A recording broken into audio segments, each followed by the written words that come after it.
It's almost time for hot dogs, peanuts, cold beers, and orange and black baseball. Our Giants warm-up rolls on the sports leader. Welcome back to the KNBR warm-up show with Bill Lasky as we get you ready for Game 2 against the New York Mets and the San Francisco Giants. My guest is a beat writer for the San Francisco Chronicle. She follows the San Francisco Giants. Let's welcome in Shana Rubin. Shana, how are you today? Hey, I'm good. How are you? I'm doing great. Thanks for your time today, as usual. But yesterday, before the game, the Giants got hit with a pretty good injury. Landon Roop going on a disabled list, which really kind of hurts the starting staff. What are your thoughts about that? Yeah, I mean, they were already kind of on shaky ground with Hayden Birdsong getting sent down, Verlander being as inconsistent as he's been. And I mean, I think that a lot of attention has been paid to the top of the rotation, how good Logan and Robbie Ray have been. Not including Logan's been a little bit of a rough stretch his last maybe 3 starts, but Landon Roop was he was the surprise of the year a little bit. He's been rising to the occasion and been essentially their third best starter. And it was a little bit of a surprise to see him get injured because there weren't really any signs that anything had been bothering him in Atlanta. He pitched pretty well. He came out a little bit earlier than I was expecting, but I thought that might have to do with the heat and just the general workload. So it came as a surprise, and it sounds like they're not too pessimistic about the timetable for return. But when it comes to elbows, you can never be too pessimistic, I guess. Oh, you're so right, Shana. And elbows mean so much, especially when you hear Tommy John coming off that elbow ligament. But as you said, Landon Roop has been pitching great. His last 6 starts, 31 and a third innings, 1.15 earned run average. He was that perfect guy in the third spot. So now what does the Giants do? They only have Logan Webb, Robbie Ray, and Justin Verlander. Who fills those last 2 spots? I think that's a really good question that we're not quite sure about yet. I think that even before the Roop injury, I wouldn't be surprised if they were looking for some starting pitching at the trade deadline. Now that search might intensify just given the state of things.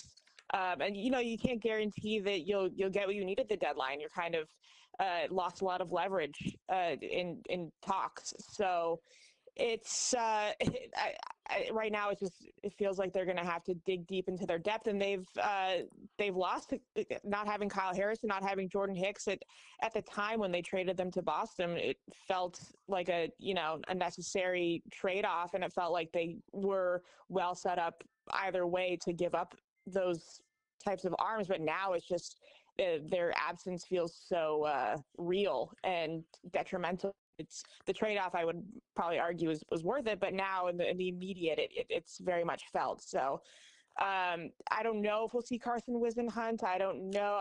Kristen Beck is up. He's been really good. They have some guys that can eat innings, but just given how much they potentially need in the 3rd, 4th, and 5th spot, it's hard to imagine that they'll be able to both fill the gaps that they have and also do it at a level that they have been to stay in contention. So it feels like a huge gut punch for them. Shana Rubin joining me on the KNBR warm-up show. The word opener, we heard it so many times the last few years. The one pitcher that's up in the big leagues, Carson Seymour, 15 starts in AAA. That's a possibility, but they got to do it 2 days in a row, Sunday as well as Monday.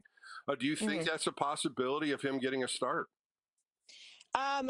Before the Landon Roop injury, it didn't seem like a possibility, but now I think that has to be on the table. I think that they have to start considering all the guys that they have that can fill that role. So I wouldn't be surprised if that becomes an option. He's capable of doing that. He's been up and down a little bit in his very limited appearances, but he's one of their top prospects. He's someone that they think highly of. So I could imagine that we potentially, I don't know about a start. I don't know the role exactly, but I think we'll definitely be seeing a lot more of him.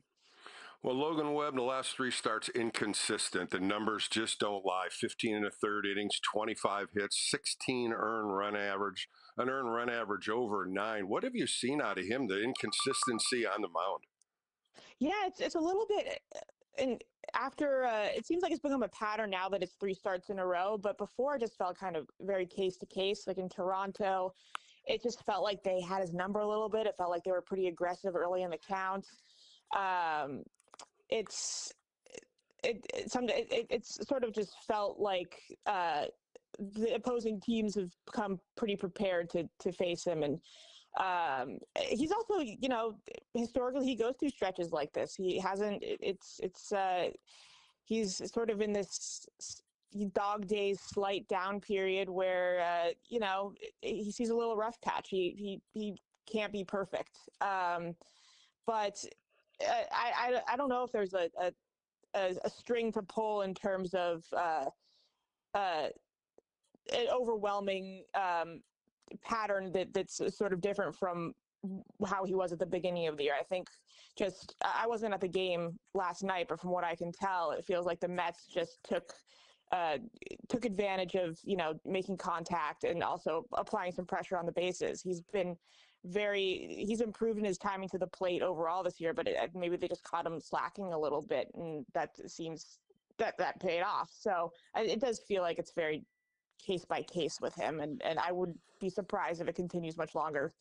Shayna, last year I looked up Logan Webb's stats, and it was the end of August into September where he hit three tough starts Yeah. against Milwaukee, Miami, and San Diego.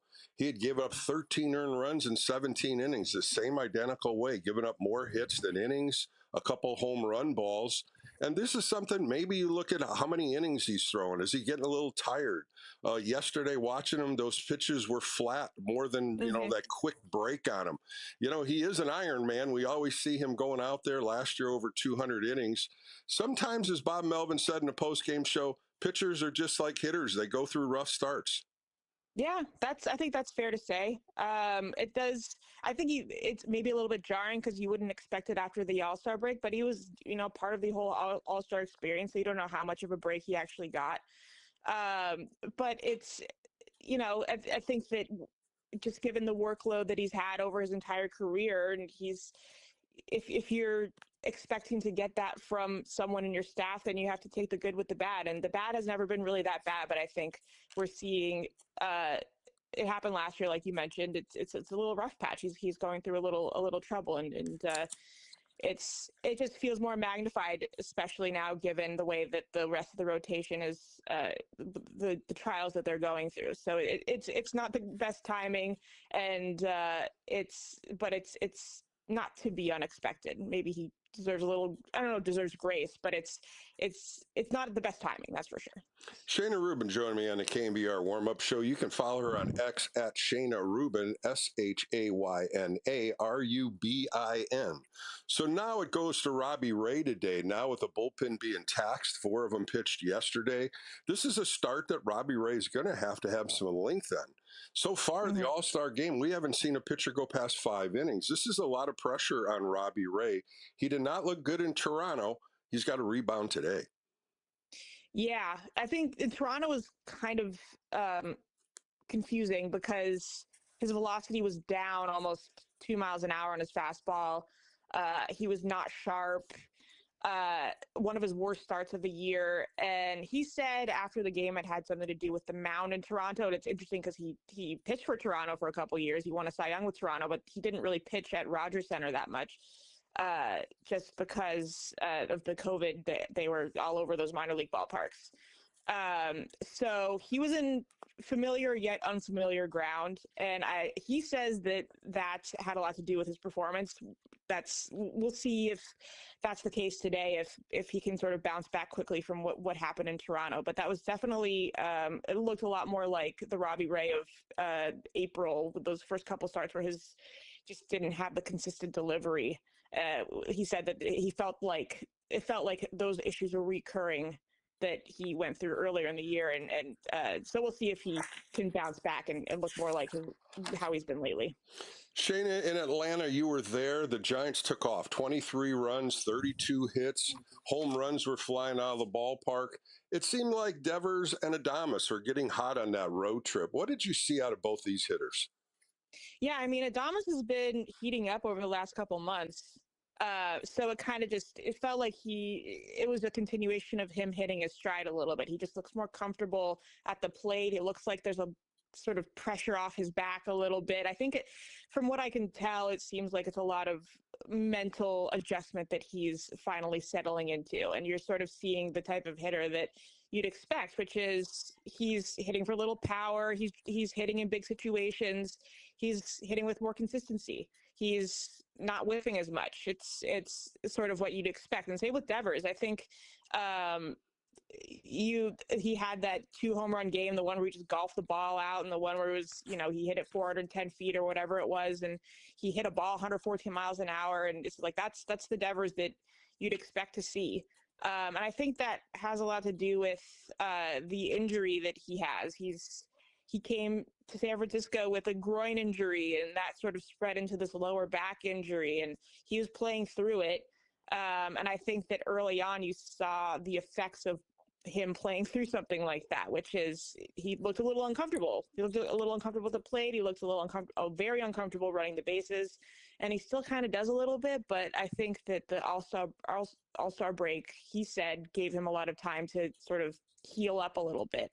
So I think you're seeing a healthier Devers look a lot more like what you'd expect to see. Shayna Rubin from the San Francisco Chronicle joined me for a few more minutes on the KNBR warm-up show. We always look at who's hot, but we got to look at who's not. And there's a couple hitters. Jung-Hoo Lee, once again, struggling his last 7 games, 3 for 13. And I hate to say it, but Mike Yastrzemski, you get him in a hot zone, he's doing well. And then when you get him on a cold zone, he is struggling, 3 for 19 in the last 7 games. Both these guys are needed in this lineup. When you start looking at the hot guys, these are the guys that have to perform. Yeah, I think in Jung-Hoo's case, it's a bigger picture. I don't want to say issue, but it looks like he's going through a bigger picture adjustment, and you're sort of seeing the complications, or you're seeing the big league season sort of catch up to a little bit. He's still adjusting culturally. He's still now adjusting to opposing pitchers' adjustments to him, and I think it's still uh, noticeable that they're pitching more outside. They're sort of banking on him, the quality of contact, and if he's going to make contact with the ball, it won't be the end of the world. And I think that he's playing more games than he ever has. I think they're giving him a couple more days off lately, and I think that that's just a reaction to the fact that he is taking on more than he ever has in his career, and he's also sort of struggling for the first time in his career. But this didn't happen to him when he was playing in Korea. Came in a star and stayed a star, and he left a star. So he's going through something that he never has before, and I think that it's magnified because of the money he's making. It's magnified because of uh, you want to see him be that guy, but he's got the weight of expectation, and also just the adjustments, that so many adjustments he has to go through, that it's you're seeing him go through that now. Shane, as we close up, of course, the trading deadline's coming up, and with 2 spots in the rotation down, you would think maybe Buster Posey as well, Bob Melvin, looking at starting pitchers. I was kind of looking around: Seth Lugo, Mitch Keller, Charlie Morton. Then you got to look at the Diamondbacks, Zach Gallen and Merrill Kelly. Do you think now there will be a need for getting a starting pitcher? I think so. I mean, it's easier said than done. They always say that. I think that they were probably looking for starting pitching before all the injuries and Hayden Birdsong's issues, and now that search might have intensified. Um, so I would imagine that that's very much top of the list when it comes to the trade deadline, and not just because it would make them stronger as a contender, but because now it's just a need. So who knows how much the Roop injury impacts their leverage, impacts the conversations with other teams, just because now there's a little bit more desperation behind their search. But I think that without a doubt, it has to be a priority. Shayna, thank you for your time this afternoon. I really appreciate it, and it's your insight's always great. Thanks so much, Bill. Thanks for having me. That was Shayna Rubin on the KNBR warm-up show. More coming up right here on KNBR, the sports leader.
Now back to the show built for the orange and black family. This is Giants Warm-Up on KNBR, the sports leader. All right, welcome back to the KNBR Warm-Up Show with Bill Lasky. Kerry Crowley having a weekend off. I'll be doing double duties today and tomorrow, doing the warm-up show as well as extra inning post-game show. Tonight, got a couple of guests on the extra inning post-game show. I sat down with Carson Seymour yesterday.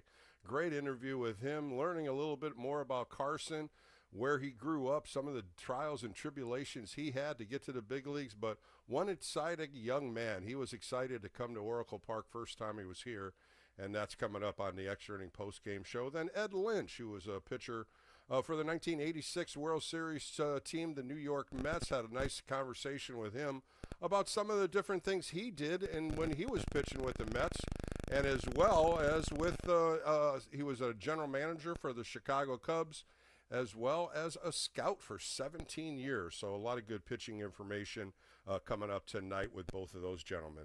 All right, let's take a look at the starting lineups today for the New York Mets and the San Francisco Giants. The visiting team, New York Mets, 60 wins, 44 losses. Carlos Mendoza put this lineup together, leading off, playing left field. Brandon Nimmo hitting .265. Batting second, the switch hitter, Francisco Lindor hitting .252, playing shortstop.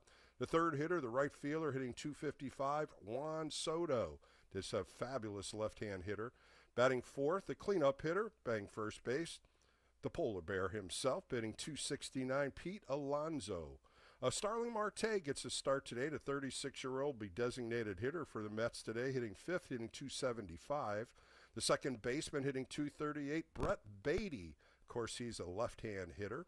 Mark Vientos is playing left field. He's .224. He'll be playing third base for the New York Mets. Francisco Alvarez, the catcher today, 23-year-old hitting .241, batting eighth for the Mets. Tyrone Taylor, the speedy center fielder, got a cannon for an arm. He's hitting .206. So the lineup is Nimmo, Lindor, Soto, Alonso, Marte, Beatty, Vientos, Alvarez, and Taylor. Those are the lineup for the New York Mets under Carlos Mendoza. On the Giants side, 54-50 for the San Francisco Giants. Bob Melvin put this lineup together. Batting first, the left fielder, Elliot Ramos, hitting .270 for the Giants. Batting second, Rafael Devers back at first base today, hitting .263. Batting third, Willie Adames playing shortstop, having a great season so far in the last month, hitting .229, 15 home runs, 54 RBIs. Matt Chapman's going to be hitting fourth for the Giants today, playing third base, hitting .240. The designated hitter hitting fifth, Wilmer Flores, he's hitting .242 on the year. Batting sixth, playing second base, Casey Schmidt takes the deals at second. He's hitting sixth, hitting .245. Batting seventh, the center fielder, Jung-Hoo Lee, hitting .249 on the season for the Giants. Luis Matos is in right field today, batting eighth, hitting $173. And catching today, hitting .186, Andrew Kinsner. So you have Ramos, Devers, Adames, Chapman, Flores, Schmidt, Lee, Matos, and Kinsner. Two good lineups going against the two lefties, David Peterson and Robbie Ray. David Peterson having a little trouble. The Mets have lost all 8 of his last road starts. They've only scored 1 run in each one of those games. We'll see if the Giants can do something against the left-hander, as the Giants are 10-17 against left-handers. Robbie Ray on the hill for the Giants today. Let's see if he can get back before his all-star performance against Toronto in the month of June. 1-2 and 5 starts with a 3.5 earned run average, and 4 starts in July, 1-1 with a 3.6 earned run average. Coming up next, I sat down with Oscar Bernard. Of course, he's one of the hitting coaches, along with Damon Miner and Pat Burrow. We talk hitting as we catch up with them right after the road trip. That's going to come up next right here on the Giants Warm-Up Show. My name's Bill Lasky. More coming up right here on the Sports Leader.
Giants fans, first pitch isn't too far away as KNBR's Giants warm-up continues on the sports leader. Welcome back to the KNBR warm-up show. My guest played 7 years in Major League Baseball. He was also a hitting coach with the Texas Rangers, the Chicago Cubs, the San Diego Padres, and now he's a Giants hitting coach. Let's bring in Oscar Bernard. Oscar, how are you today? I'm doing fantastic. Bill, thank you for having me in your program. Oh, it's a pleasure to always talk to you. And let's just talk about the last series against the Braves. The bats came alive, 23 runs, 32 hits. What the hell happened in Atlanta? Yeah, it's one of those series like everything is clicking and the boys feeling it. Then we came out a little bit with a chip on the shoulder, and the numbers show what we can do going forward. Well, since the All-Star break, Willie Adames had 3 home runs on the road trip. Devers had 2 home runs. Chapman had 2 home runs. Schmidt had 1. Flores hit 1. These guys are starting to make better contact, and I loved seeing the home run ball. Oh, definitely, yes. You see the numbers, and but the work they have been putting, the laser focus lately, and has been on point, and you see the result. Something we know what they can do, and little by little showing off on the field. Oscar is an ex-big league pitcher. I look at batting averages, and I was looking at this the other day. There's only 7 major league hitters have a batting average over 300. Of course, Judge, 345. Will Smith, 325. You got Myers, Pena, Arnaud, Wilson. And, it's just not the 300 hitter club as they used to have it. Why is that? Definitely, yeah, it's not. As a hitting coach, the pitching and the metric and the numbers, the velo is going up. It's a little bit more uphill for hitters, and the industry is not much on hitting line drive stuff like that. People asking more to drive the ball, which is gonna domino effect, cutting the line drives. We try to teach that, but people paying for a slugger. Mm-hmm. And as you all know, and that affect the ability to be land dry like it used to be in the past. But definitely the pitching is a little bit harder than what used to be doing the velo and movement and stuff like that. Oscar Bernard joined me in the Giants warm-up show. We always talk about preparation. Analytics always play a big part. How much does the hitting coaches look at that coming off the bat, and how much success these hitters are having? I think that's part of the game. Like the information is there, we have to use it, and I think we use it a lot, and because it's everybody's different. Like people like to hear it, some guy doesn't like it. Simple, more detail stuff like that. But at the end of the day, we have to use it. We have to have available for them, and it's up to them to digest the information. Oscar, a lot of times, fans always ask me, why can't they put the ball in play? I said, well, they're trying. A lot of strikeouts will eventually. But what is the method for a hitter to say, hey, put the ball in play? We need you to make contact. Wait, this is kind of a good question, but at the same time, like every hitter, as you know, every time you grab a bat, the main goal is to put the ball in play. He's trying to get on base for his teammate, for his team, and at the end of the production, nobody go out there and try to strike out or swing and miss in purpose. But like I told you at the beginning, it's hard to make contacts. It's hard to put the ball in play. Even we are professional and we get paid to do that, but also, like I told you, the metric, the number, it's not easy. It's just something coming to you, movement 98 with horizontal break and vertical break. It's tough to do that. And I promise you, every hitter in the big league tries to make contact to get on base. Oscar, we always see hitters when they come in after an at-bat, they take the iPad out, they're looking at their swing path, looking at the pitches. What are they eventually looking at when they're looking at that last at-bat? Man, some guys different. In my experience with guys, they trying to see the location, if they made the right decision, if the pitch moved more than what they thought, or didn't move a lot, or something wrong with his perception of going to the play. I'm talking about his approach, if he was the right approach or not, and stuff like that. But some guys trying to see the mechanic adjustment or different stuff. But every single guy is different. Everybody's kind of like to look for stuff on their way. That voice you hear in the Giants warm-up show is a hitting coach, Oscar Bernard. We always look in pitchers. Pitchers always have tendencies to throw certain pitches at certain times, especially relievers coming in where they may only have one or two pitches. How do you get hitters to think about what pitch to swing at? Or are they up there thinking about it? Or are they guessing sometimes? Well, it's yeah, it's like I say, it sounds like cliche, but everybody, once again, is different. In my end, I try to remind the hitter how good it is and what's his strength. Doesn't matter what pitcher, what kind of pitcher he has. I'll try to let those guys know your strength is that particular part of the play. Just go there and look for that pitch, and you're gonna be fine. But sometimes, like players go with what he has. For example, like you mentioned, two pitch Mm-hmm. and trying to guess, and that's sometimes doesn't work, sometimes work. But my main goal is I remind those guys what they're good at it, and the majority of the time is hitting the fastball. Oscar, you guys always do so much preparation before a game, starting pitchers and looking at videos and looking at analytics on what they throw and how many different pitches they throw. Some hitters are hot against some of these pitchers and some are not. In these meetings, do you talk to the hitters that are hot and they can tell you a little bit more of the pitcher, or is it just driven by video? No, we go by human element. Like like you mentioned, some guys see the ball well against tough pitcher for other guy, and this one the ability of seeing it.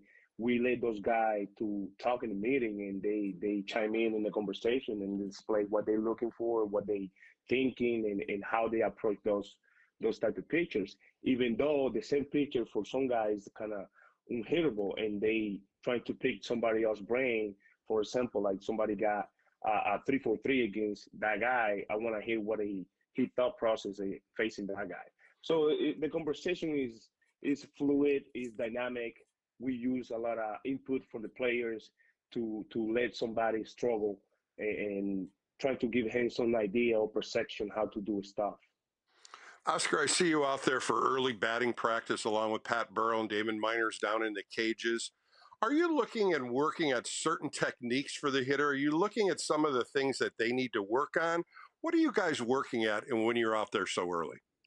When we are early out there, we try to work on mechanical adjustment and trying to put that guy in place where he can feel free to use his swing, to use his body. Mainly, we trying to like just figure it out how his body move against a beetle machine or something like that. But this the first part of the day. The second part of the day is like just forget about the mechanic, go there and compete. Trying to slowly throughout the day build that competitive mentality and forget about the mechanically. But also you work on it early, then you move on later in the day. Oscar, sometimes when pitchers are throwing live BP or in between starts, they throw a little bit to hitters and they video it all the time. Are those some of the things that you guys look at also on how you're approaching different pitches, where your hands are, where your body is? What are some of the things that you guys as hitting coaches watch? Definitely. We look at hand position, foot plan, how you dance with the pitcher, how you move through your swing, how balanced you are. All those little things we record it and we sit down, we break it down to the player, and we look how we can improve each part of your body and how you see the ball. Because at the end of the day, we try to maximize vision and reaction time. As you know, is like something every hitter have to have on point every time you face somebody throwing 98, 97. And you have to be quick, you have to be fearless, you have to be on point with your mechanic to be perfect. So, which is doesn't happen every time, but that's what we're pushing for. Oscar Bernard joining me on the Giants warm-up show for a few more minutes. I love seeing the dugout where all the Latin players are down talking to you, having fun. They're laughing, they're joking. It's a good group of Latin players, and you're right in the middle of it. How fun is that? It's very fun. The boys making fun, and we trying to keep it relaxed, which is hard to keep it relaxed when you're competing. But we try to have a balance to enjoy the game, have fun. Also, trying to guide those guys. When it's time to go, we got to go. But like you say, we try to keep it relaxed and let those guys. It's a baseball game. We're gonna put a show for the fun. We have to be fearless and go there and have fun, which is hard to say when you kind of losing game, but it's part of life. Oscar, a huge addition the Giants made was bringing in Rafael Devers. He starts off slow. Now he's starting to compete like we know he can. A 280 lifetime hitter. 9 years already in the big leagues at 28 years old. How do you go up to him and try to talk about adjustments? How do you explain to him what you see? Yeah, I think like we talk about in the middle of a conversation, video. We use video, like I told you. We try to highlight and emphasize when he's really good, and he listen. He's a professional hitter. He understand and he listen because we had the best information from him, and he kind of go through and we kind of interact. And I would like to hear what he say and listen what I say, but at the end, it's like he know we got the best information from him, and he trying to apply every day. And like you talk, like you say, 280, and he know how to hit. We just trying to remind him and how he good he is. Well, Oscar, I want to know how he hit the one ball that was a breaking ball or off speed off his ankle out the ballpark in Atlanta. How in the hell did he hit that? Because it seemed like it was a one-hand swing. He got enough wood on it, and he got it out of the park.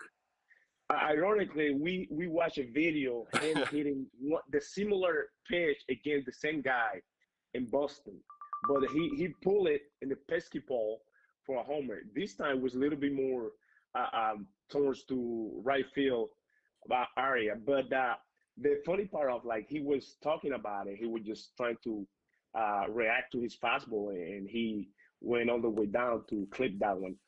But like I said, it's a pure talent. It's something you cannot teach. It's something he react to it, and he's a professional hitter. Oscar, the Very next fun. at bat, they throw one under his chin. He gets up, reacts, does dust himself off, and then he hits the next one out to right center field about 109 miles per hour. You always ask the hitters, what are you thinking about after you get dusted? And they always say, I want to hit a ball off the pitcher's forehead because I'm so upset at getting dusted. He did it the opposite. He hit it out of the ballpark again, 2 home run day for him. Yeah, definitely. After that we talked about it, and he asked me how close it was. He's like was super close, and he just went back to the box and looked something close, and he pulled it. Thanks God went out. But those guys, when that happened, they don't think about like, okay, he's trying to hit me and stuff like that. He just go, okay, throw a strike, I'm gonna hit you, and this is what exactly happened in that particular case. So it was fun to watch. Oscar, we look at some of these hitters that were in a slow start, Willie Adames being one. All of a sudden now he's caught fire. What brings these guys this confidence back to them? Because you always talk about being a professional hitter. We always say, look on the back of a baseball card. But it's harder than that from guys that are in a slump and all of a sudden now they're hot. How does that adjustment happen? It's like understand how the league approach adjusting to them. And in Adam's particular case, he has been working since day one trying to figure out stuff. But as you know, hitting is super tough and hard, and he's little by little started figuring it out and making comfortable, and then getting comfortable at the box and making at least swing decision and understand what they're trying to do and understand what he has to do at the box. And I think it's paying off. Sounds simple, but it's something we spend hour and hour in a video room in the cages and using the velo machine and the breaking ball stuff like that to figure it out.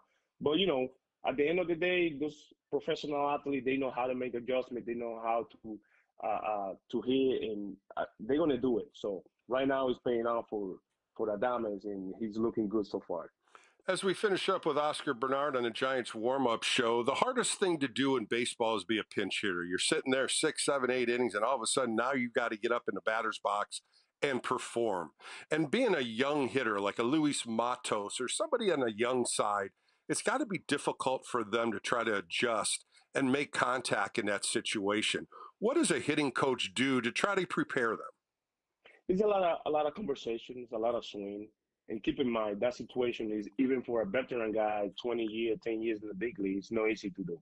And we use a lot of input from Wilmer, and we have conversation and trying to put him in a mindset where he can go and be aggressive. Because as a pitcher hitter, you have to be aggressive, and it's tough for him because he used to play every day pretty much throughout his minor league career. So it's kind of a little bit uncomfortable, but at the same time, they know they have to perform for their team and for his own good. So the preparation is a little bit different. The conversation is always important for those guys, and we try to let him know we support him all the way through. Oscar, a pleasure catching up with you. Keep this offense rolling because they're hitting the ball a lot better lately, but let's keep it rolling. Oh yes, hopefully we're gonna keep rolling, and the boys are getting together. They're playing way better than what we saw in papers. But right now we in the role. We hitting well, so we're gonna keep doing that. That For the was next Oscar month. Bernard on the Giants warm-up show. More coming up right here on KNBR, the sports leader.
KNBR Giants warm-up keeps rolling on the Sports Leader. All right, back on the KNBR warm-up show with Bill Lasky. Kerry Crowley having a weekend off. I'm filling in for him today as well as tomorrow. Giants 6:05 first pitch tonight. Robbie Ray against David Peterson, two left-handers, both of them on the 2025 National League All-Star team. So it'll be a good matchup for both teams. New York Mets 60-44 in first place, but now when you're looking at the scoreboard, the Philadelphia Phillies have beat the New York Yankees earlier today 9-4. They've taken the first two games of the series, and in New York, some hard news. Aaron Judge was put on the IR with elbow inflammation, so we're going to find out more about Aaron Judge and his elbow, but the Phillies are hot. They won again today. And so now, you look at the New York Mets are half a game back, and then we'll see if they can do some damage against the Giants. But let's hope Giants fans will do some damage against the Mets, as Robbie Ray's the hottest pitcher right now in the starting rotation. We'll find out if he can calm the waters. Let's take a look at some other scores on the Toyota out-of-town scoreboard. A double hitter in Kansas City, where the Guardians lost the first game 5-3, where the Royals scored 2 in the bottom of the 10th inning. The second game is going to be starting here at 4 o'clock. In Detroit, the Toronto Blue Jays, the best team in Major League Baseball, at 62-42, playing the Tigers. They're 60-45, no score after 3.5 innings there. In Cincinnati, of course, Cincinnati and the Giants are tied one game out of the wild card. They're playing the Tampa Bay Rays, 0-0 in the bottom of the second inning.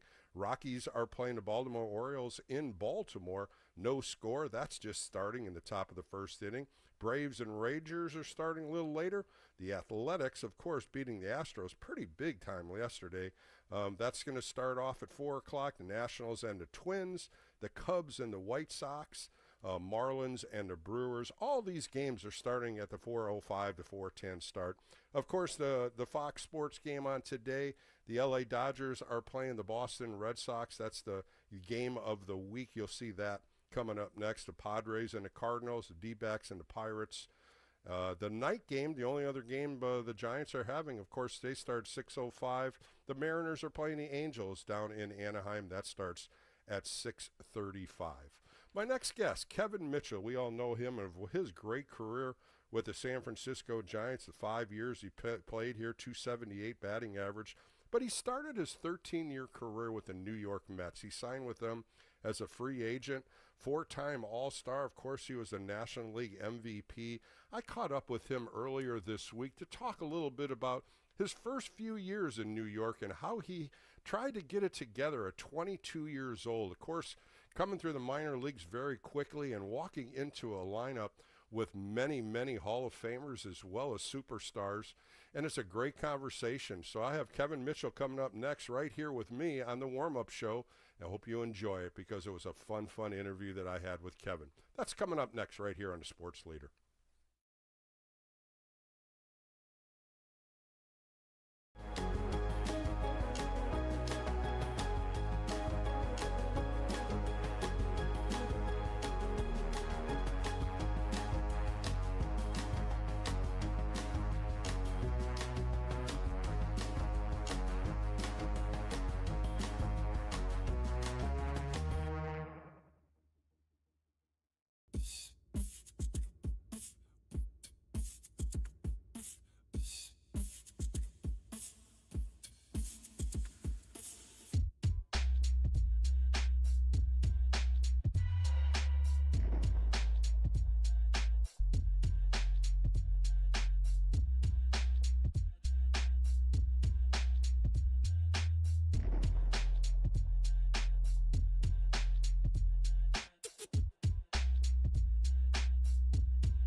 Welcome back to our KNBR Giants warm-up on the Sports Leader. Welcome back to the KNBR warm-up show. My guest played 13 years in Major League Baseball and two-time National League All-Star. He was also the National League MVP in 1989, a Silver Slugger Award winner, a World Series champion in 1986 with the New York Mets. And you can see his beautiful plaque on the Embarcadero as he's on the San Francisco Giants Wall of Fame. Let's welcome in Kevin Mitchell. Kevin, how are you today? All right, Bill. Thank you for having me. Yeah, I appreciate your time. I want to go back because you signed as an undrafted free agent by the New York Mets. Tell me a little bit of how all that happened. Well, it's the time as I was young, I was running the streets a lot. So, but just going out to play baseball just for fun. Didn't really take baseball seriously. I really wanted to play football, Hmm. and they had a lead up at San Diego State where the players from the streets was playing against the players that was drafted. Uh, at San Diego State on every Thursday. So I was going out. I think the guy that had me out there was Reggie Waller and another guy named Bill. He ran the team up there and asked me to come out and play. Me, Nelson Simmons, Sam Horn, Hmm. just a bunch of us from San Diego that played baseball, just as coming up as kids. Did you And play multiple positions, Kevin? Was there something that you liked to play? Was it infield, outfield? You ended up playing so many different positions once you got into pro ball. Was that something you did earlier? yeah, I did. I did a lot of that in Little League. So Okay. mostly caught and played third base, outfield, especially in the All Stars games when I played Little League. Well, when you signed Kevin, you went to A ball, you ended up going to sign with the New York Mets. What were some of the things that you were worried about once you got into pro ball? What were some of the things you had to focus on? Well, as a young kid, I didn't understand the game at first. I didn't understand how to prepare myself being away from home. That was the hardest part. Leaving San Diego and never left California in my whole life. Because Mhm. I mean, as you know, my trademark was I ran the streets a lot. And never been out of California, and that took a little toll on me. But I think I had a manager named Danny Monzon that really pushed me and helped me to focus on the talent that I really had, and he really pushed it out of me. Kevin Mitchell joining me on the Giants warm up show, four-time National League Player of the Week. So the Mets sign you, and there it goes. You're in the minor leagues hitting the hell out of the ball. In 1984, you get called up in the month of September. You were 22 years old. Pretty excited at that time. You were having a good year. You were in Pawtucket, AAA. Everything was going well. Yeah, I tell you what, I wish I can go back to that when I was 22 years old. I'll tell you that, especially right now. I wish I could push the button and go backwards and start all over, since I know a lot more about what's going on in life, period. Sure. But um, I had a lot of fun. I had a guy that when I first signed, he was out of San Diego. Maybe it was two guys um, that I knew from San Diego. They knew I ran the streets a lot and knew what kind of things I had on the streets Hmm. when I was growing up. Um, Daryl Denby and Randy Milligan. They had already been signed by the Mets, and I I played remember for. Randy Milligan. I remember Yeah, him very well. Baltimore He was, Orioles. yeah, Yeah, sure, he could big hit. first baseman. Big Sure. first baseman. Yeah, I played football against him, and he went to San Diego High. I went to Claremont. Well, Kevin, once you got to the big leagues, Gary Carter, a name that you'll always remember, Of he course. named you World. He said this guy could play infield. He could play every position on the infield. He could play outfield. He was just so amazed at what kind of talent you had. Do you remember when he did that to you? Yeah, the G Man. I'll never forget G Man. Matter of fact, I still associate with his wife on Facebook That's a lot. nice. So He's been he was a big influence for me. Him and Keith Hernandez when I was with the Mets, especially as a rookie coming up. They really taught me a lot about the game to be prepared, to get prepared. And if you know Gary Carter, like I did, he always came to the ballpark with a smile on the face. He was just happy to be there. And he gave me the nickname World. Just and planted. He was the one that when they did the poster that he said put Kevin holding up the world with earphones on because I always had my earphones on in the clubhouse. He was big time in that. I read a big article on the internet the other day, and he was just talking about how good of a player you were, and somebody was going to give you that opportunity. Finally, Davy Johnson did that in Hmm. 1986 when you were 24 years old. He played 108 games. He had 277, 12 home runs, 43 RBIs. You were playing regularly. How did you feel like that going to Shea Stadium every day knowing you were going to be in that lineup? Well, I tell you what, if anybody could, for me to start my career in New York was the best thing for me out of my whole career. Because I tell you, if you go through New York and then go anywhere else, anywhere else was a piece of cake. You Well, know, you played because with some great players. You mentioned Keith Hernandez, Wally Backman, Mookie Wilson. You even had Ray Knight in there. I mean, Davy Johnson was the manager. Davy Johnson put a lot of faith in you, Kevin, and you worked out real well with the Mets. And when you look at those couple years you played there, it was a great foundation for you for your career. oh yes, it was. It was a great learning process because I had a bunch of teachers over there, and you mentioned another guy too, uh, Bill Robinson. May he rest in peace. He was a big influence in my life too, as a young kid. I mean, he's the main guy that really taught me how to hit left-handed pitching. So Kevin Mitchell joining me on the Giants warm up show. Of course, we got to talk about the years you came over here with the San Francisco Giants. It was a great trade from San Diego. And one of the greatest thrills I always remember is your first game at Wrigley Field. Your uniform didn't even have your name on it, and I'll never forget that because you hit a ball out of the ballpark at Wrigley, and you were getting so much congratulations going in that dugout. There was no name on your jersey, but Murph got that fixed real quick. Tell me how that trade worked, and how happy you were when you wore that orange and black uniform. well, I'm always going to be a Giant. My blood bleeds Giant orange. Hmm. So, but I still represent the Giants. Anybody that walks up to me is always the Giants. It's never another team.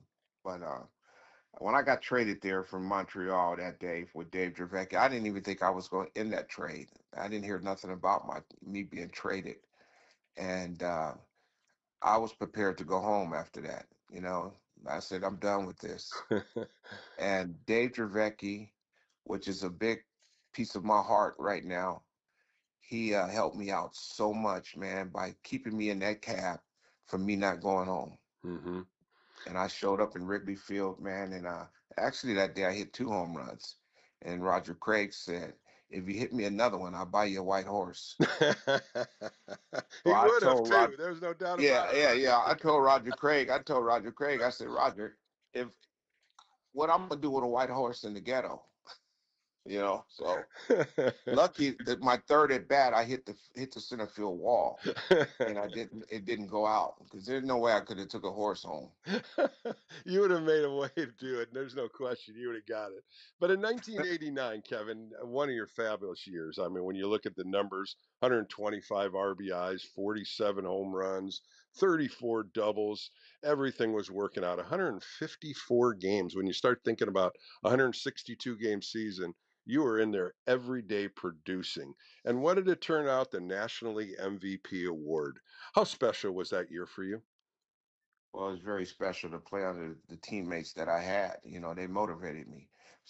Will Clark was one of the big influence for me, and Willie Mays. To work with Willie Mays was a treat, man. It was just an honor and a blessing.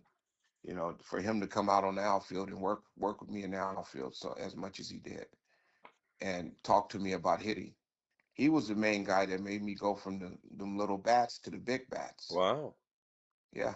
So Well, Uh, Kevin, you're also a good defensive player. You played third base. You also play some shortstop. Davy Johnson was even talking about playing shortstop for him. But you also played left field and a corner outfields. Where were you most comfortable at playing? I just wanted to play. Hmm. That was it. It didn't matter where I went. I mean, I played every position. Growing up my whole life, and I just wanted to go out there and play. That was it. The main thing for me, I love hitting. I love going to the plate.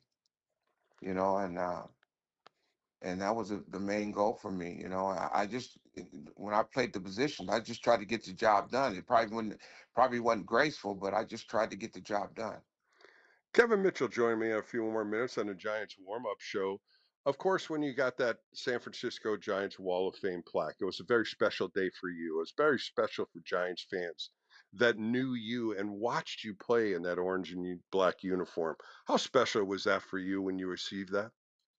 Oh man, that sent chills down my body when they told me they was doing that, man. I've never thought. I mean, the baseball has been good to me. It was good to me, and it's over. But when they called me about that plaque, that was a treat, man. I mean, that showed you how much people really appreciate what you've done for them, when you played for them. And like I said, my heart, my blood bleeds orange, orange, orange blood right now for the Giants. Well, as we finish up with Kevin Mitchell, 13 years. You started with the Mets, you played with several other teams. Of course, the Giants were just so great for you as well as you were for them. When you Yes. look in the rearview mirror, Kevin, 13 years in Major League Baseball, and look where it started and where it ended. How would you thank Major League Baseball? I really, really wanted to go more. Hmm. I really, because there's a lot of things that I really loved. I don't feel like I've done anything in the game at all compared where these players are at right now. And back then, I really wanted to just be on top of everything, but my body wasn't letting me do that. If I would have took care of myself more, I probably would have, but I didn't. To be honest, and stuff started happening, and I'm paying the piper for it. So. Well, I want to congratulate you. You had one hell of a career, 13 years, NL MVP, two All Stars, a World Series champion. And when I see you, I always congratulate because you were one of the fierce hitters that I had to go up against, and you still in my mind is still that hitter. Well, hey, I really appreciate that, Bill. We getting up there now, So, but we still got to keep moving and grooving, though. I hear you. Well, thank you so much for your time, Kevin. That was Kevin All Mitchell on the right, Giants Bill. warm Take up care. show. More coming up right here on KNBR, the sports leader.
Getting you in the mood for a crazy crab sandwich, some garlic fries, a cha-cha bowl, and some orange and black baseball. KNBR's Giants warm-up keeps rolling on the sports leader. All right, back on the KNBR warm-up show with Bill Lasky. Kerry Crowley getting the weekend off. I'll be doing the show today as well as tomorrow, and also the extra inning post-game show tonight. Carson Seymour and I sat down yesterday to get how excited he was at his first start, or not really his first start, his first game in Chicago with the White Sox, and of course a lot of other things that we went through with him, going through college, signing with the Mets, getting traded from the Mets to the Giants. A real nice interview. You'll hear that one coming up on the extra inning postgame show tonight.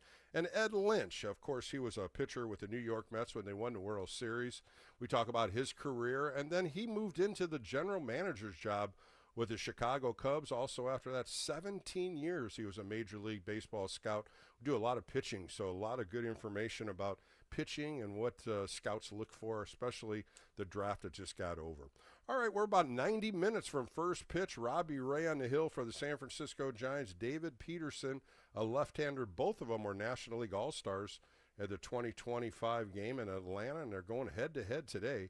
6:05 first pitch. So let's get you up to date on the lineups. Let's go to the New York Mets, 60-44 on the season. Carlos Mendoza threw this lineup up today. Leading off in left field, Brandon Nimmo hitting 265. The switch hitter batting second, playing shortstop, Francisco Lindor. He's hitting 252. Juan Soto, the left-hander, batting third, hitting 255, playing right field. Batting fourth, of course, the polar bear, Pete Alonso, hitting 269, playing first base, 81 RBIs for the big bear. And batting fifth, Starling Marte is getting the start today as a designated hitter. He's hitting 275. 36-year-old, hitting the fifth for the Mets. Batting sixth, Brett Beatty, hitting 238, playing second base. He's speedy. He's quick.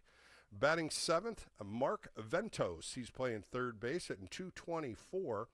Batting eighth, Francisco Alvarez. Francisco Alvarez is only 23 years old, being a catcher. He's hitting 241. And batting ninth, the center fielder, Rocket Arms, fantastic speed, 11 stolen bases already on the year. Tyrone Taylor, only hitting 206. So the lineup is Nimmo, Lindor, Soto, Alonso, Marte, Beatty, Ventos, Alvarez, and Taylor. Low in front of the home team, the San Francisco Giants, are 54-50. Bob Melvin put this lineup together, leading off playing left field. Elliot Ramos hitting 270. Batting second, playing first base once again, Rafael Devers hitting 263. 73 RBIs for Devers on the season. Batting third, Willie Adames playing shortstop. He's hitting 229 for the season. Matt Chapman hitting fourth, playing third base, hitting 240. Wilmer Flores will be DHing for the Giants today. He's hitting fifth, batting 242. Casey Schmidt playing second base. He's hitting 245. He'll be batting sixth. Batting seventh, Jung-Hoo Lee playing center field, hitting 249 for the Giants this year. Luis Matos is playing right field because of lefty of Peterson. He's hitting 173. He'll be in right field. Batting ninth, Andrew Kisner. He's hitting 186 catching. Though once again, the lineup for the Giants, Ramos, Devers, Adames, Chapman, Flores, Schmidt, Lee, Matos, and Kinsner.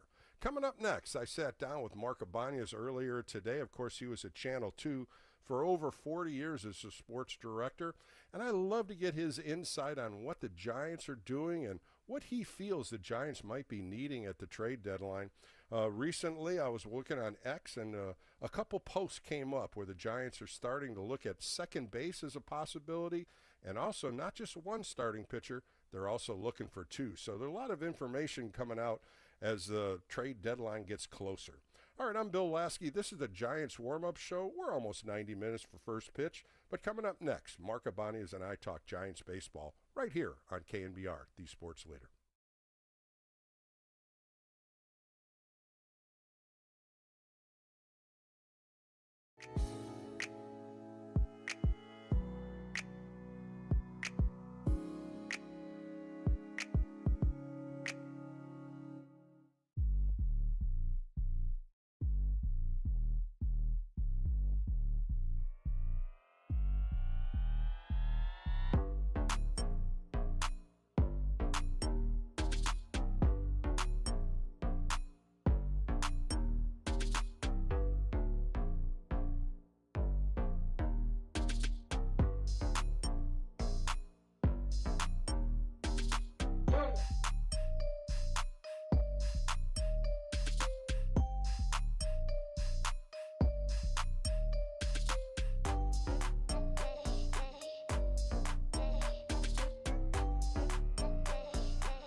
While Bob Melvin preps the men in orange and black, we'll prep you for today's ball game as our Giants warm-up continues on the Sports Leader.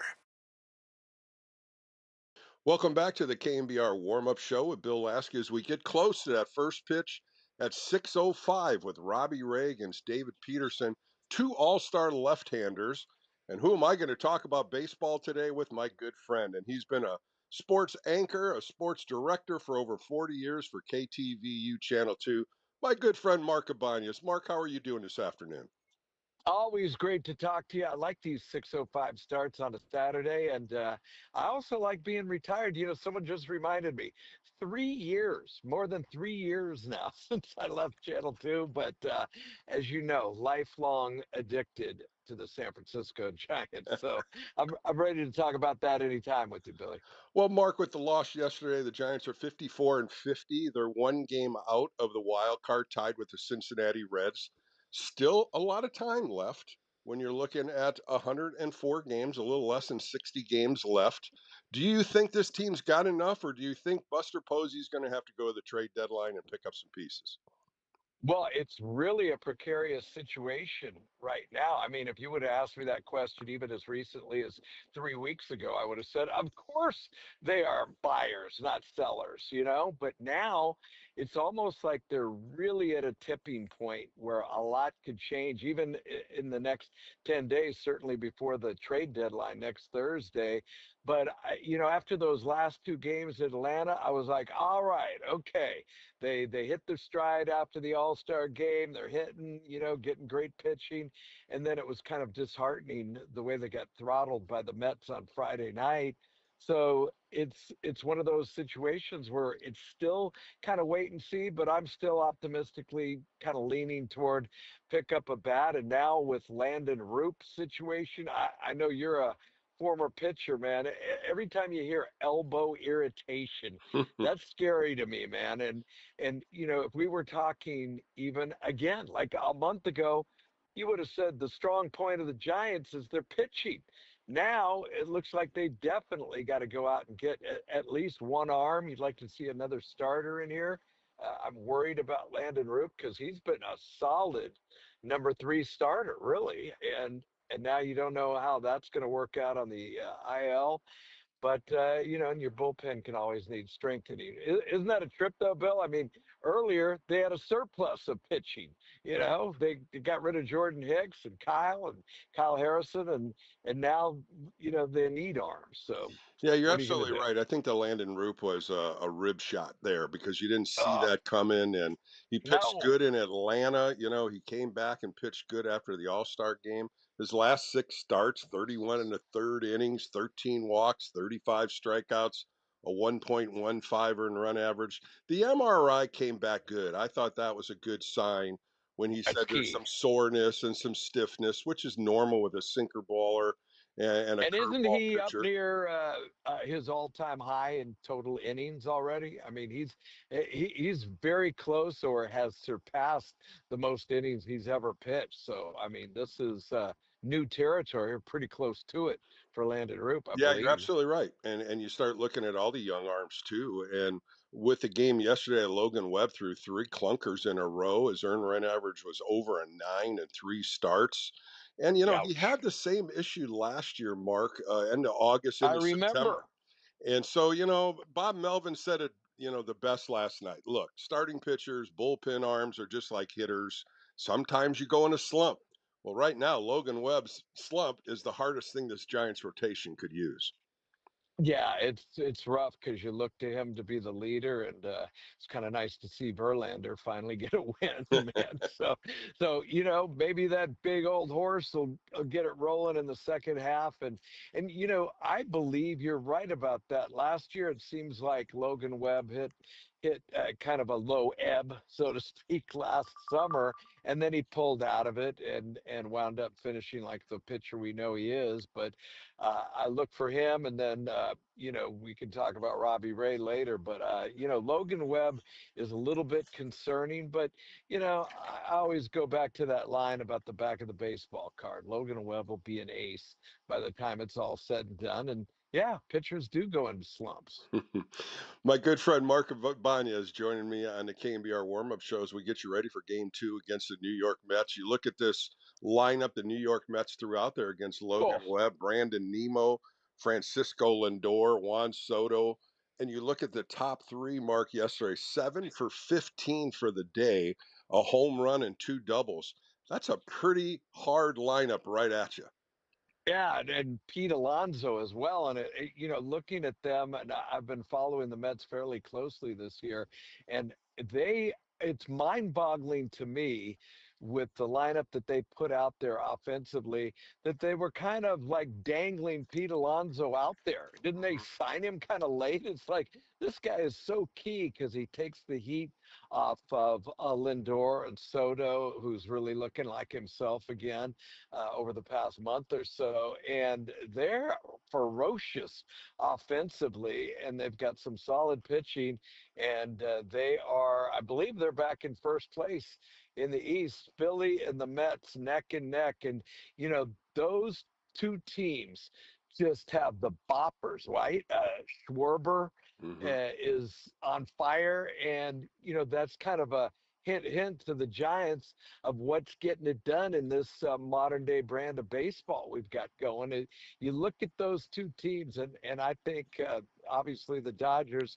Those are the teams you look to as a formula for if you really want to know if you're a serious contender or not. You got to put the bats and the arms out there like they do, and I feel like the Giants are just a notch below that, but full faith in Buster to eventually get there with this team, if not this year, certainly in the next couple. That voice you hear on the KNBR warm-up show is Mark Ibanez, and you look at the four letters that seems to keep hurting the Giants, RISP, runners in scoring position Oh man. yesterday, 0 for 8. But then we just talk about those four guys of the New York Mets, three of them over 60 RBIs each. And of course, Yeah. Pete Alonso has 80 clutch hits. They come up with them one after another. Yeah, and that's the thing is people say, "Oh, the Giants can't hit."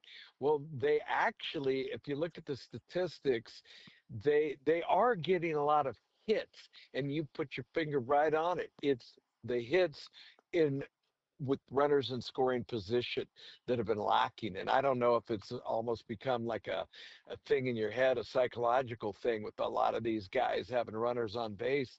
But it's just what they were getting accomplished in late March and April, the clutch hits when they needed them. And then that really tailed off. But their batting average isn't that much different. It's when they're getting the hits, and they've just got to get a couple guys scorching. Like Adamas has been much better lately. He's starting to look like himself. And Devers, I don't know about you, Bill, but I feel like he's more involved now that he's out at first base and part of the game. He's not back behind the dugout taking swings in the cage. He's involved in the game, more mentally in it, and I think that's helped him. And Adamas is just that's the guy Buster Posey signed in the offseason. He looks confident and so much better. And I'd still like to see Jung Hoo Lee look like the guy they signed for more than $100 million. So, it's the talent is there.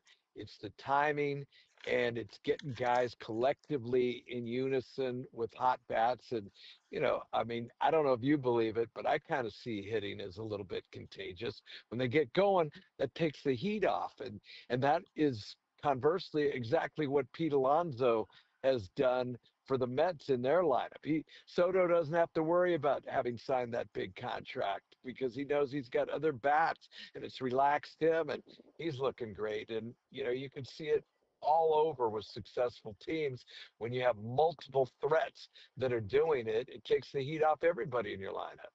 Mark, you're so right. And now that three starting pitchers are only in this rotation, you might have an opener, you might have another AAA arm come up, and it's going to be so important for this team, the San Francisco Giants, to get offense.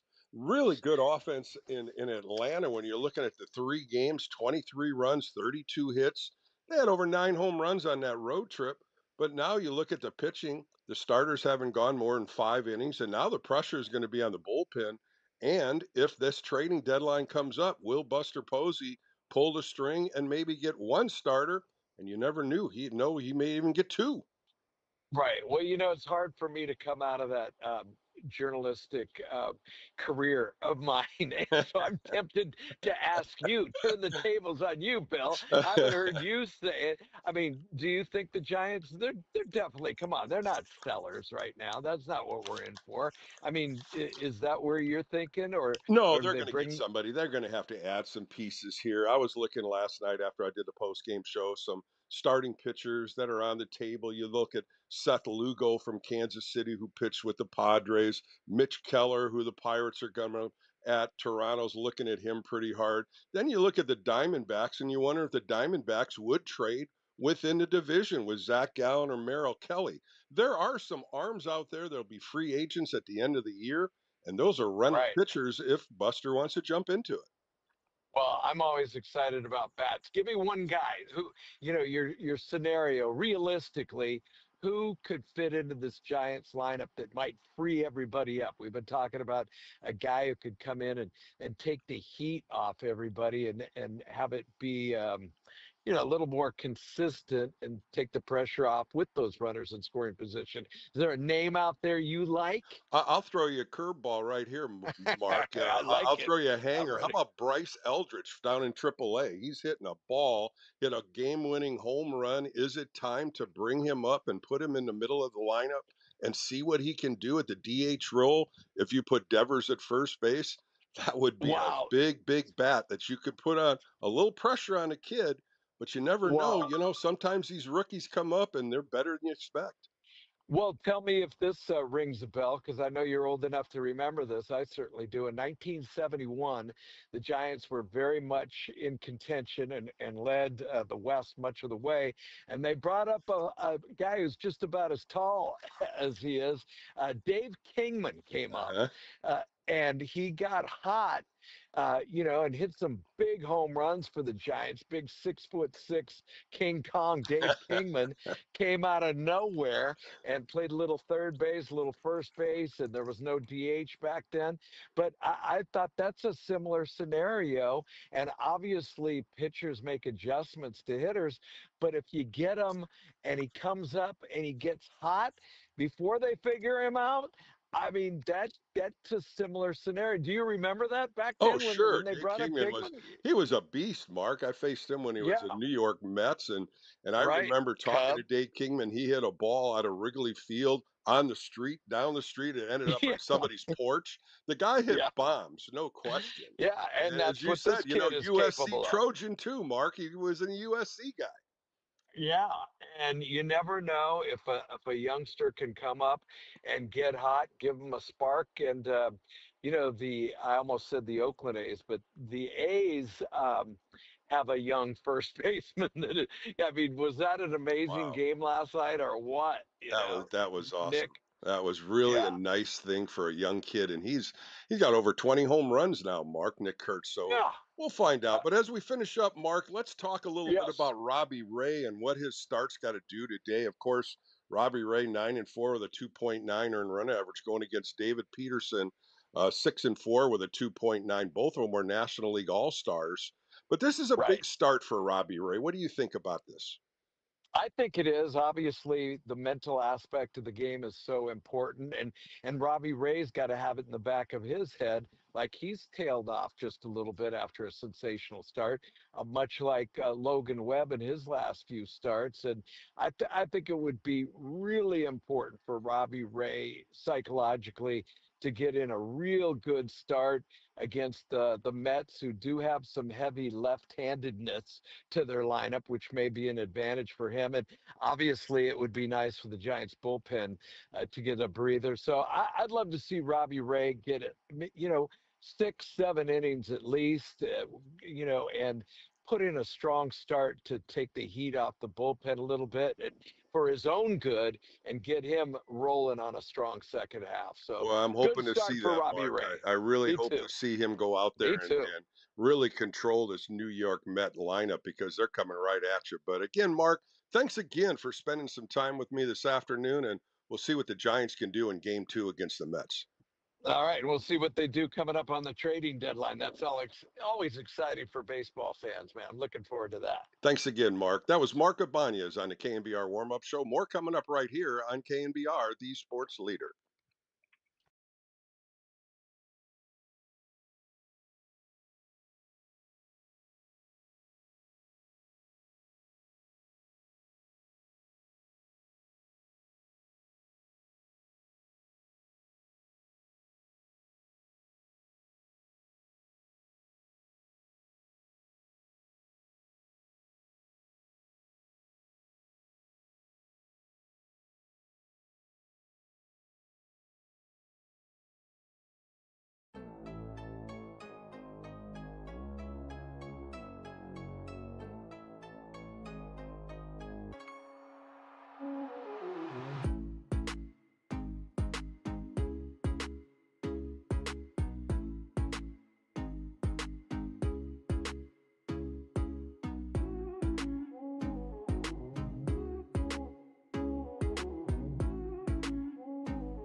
It's almost time for hot dogs, peanuts, cold beers, and orange and black baseball. Our Giants warm-up rolls on the sports leader.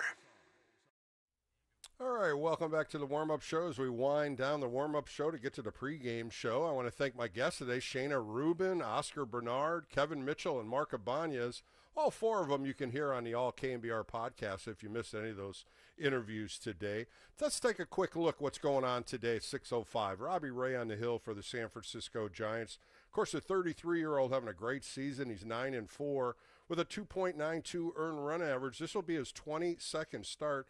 His last start in Toronto didn't fare too well. 4 1/3 innings, 5 hits, 5 earned runs. But before that, threw some great games against the Dodgers, the Phillies, and the Arizona Diamondbacks. Going against him, David Peterson, a 29-year-old lefty, another all-star. Both of them were National League All-Stars this year. The left-hander 6-4 with a 2.9 earned run average, 115 innings, 102 hits. He's given up 38 walks, 97 strikeouts. Threw the ball real well against Cincinnati. He went 6 innings, 4 hits, no earned runs before the All-Star break. Baltimore, 7 innings, 5 hits, 1 earned run. And he beat the Milwaukee Brewers, who is one of the hottest teams in the National League. He went 6 2/3, 5 hits, 1 earned run. For the month of July, he's 1-0 with a .92 earned run average. We know the Giants struggle against left-handers. They're 10-17. Let's take a look at the lineup pretty quick. Here's Carlos Mendoza's lineup. Brandon Nimmo leading off. Francisco Lindor will be batting second, playing short. Juan Soto will be batting third, playing right field. The fourth hitter, of course, the big polar bear, Pete Alonso. He's hitting .269, 81 RBIs. Hitting fifth, Starling Marte. He'll be DHing for the Mets today, hitting .275. Brett Beatty will be playing second base, hitting sixth. Seventh is Mark Vientos. He'll be playing third base today. Francisco Alvarez will be batting eighth, catching, and Tyrone Taylor will be in center field for the New York Mets. That lineup, once again, Nimmo, Lindor, Soto, Alonso, Marte, Beatty, Vientos, Alvarez, and Taylor. Going for the Bob Melvin lineup today for the San Francisco Giants, the home team 54-50 on the year. They're 28-21 at Oracle Park. Elliot Ramos will be hitting first. He's playing left field, hitting .270. Rafael Devers back at first base today, hitting .263, 19 home runs, 73 RBIs for Devers this year. Willie Adames playing shortstop. He's hitting third, 15 home runs, 54 RBIs, and he'll be playing shortstop. Matt Chapman's doing the cleanup work today, playing third base. He's hitting .240, 14 home runs for the year for Matt Chapman, 38 RBIs. Wilmer Flores will also be in the lineup. He's DHing today, hitting .242, 12 home runs, 59 RBIs, hitting sixth. Casey Schmidt will be playing second base. He's hitting .245 for the Giants. Jung-Hoo Lee playing center field today against the lefty, hitting .249, batting seventh for the Giants. Luis Matos getting a start in right field, hitting eighth, hitting 173. And Andrew Kisner will be catching Robbie Ray today. He's hitting ninth, hitting 186. The lineup once again, Ramos, Devers, Adames, Chapman, Flores, Schmidt, Lee, Matos, and Kinsner. I'll be doing the extra inning postgame show tonight. Carson Seymour and Ed Lynch will be doing the postgame interviews with me. So coming up next is the Giants pregame show, and that's coming up in a minute or so right here on KNBR, the sports leader. Don't miss a second of the action from Bomel Squad. Listen to the best double plays in the business. Wisely has it, flips to Fitzgerald for one, over to first, double play! Plays at the plate.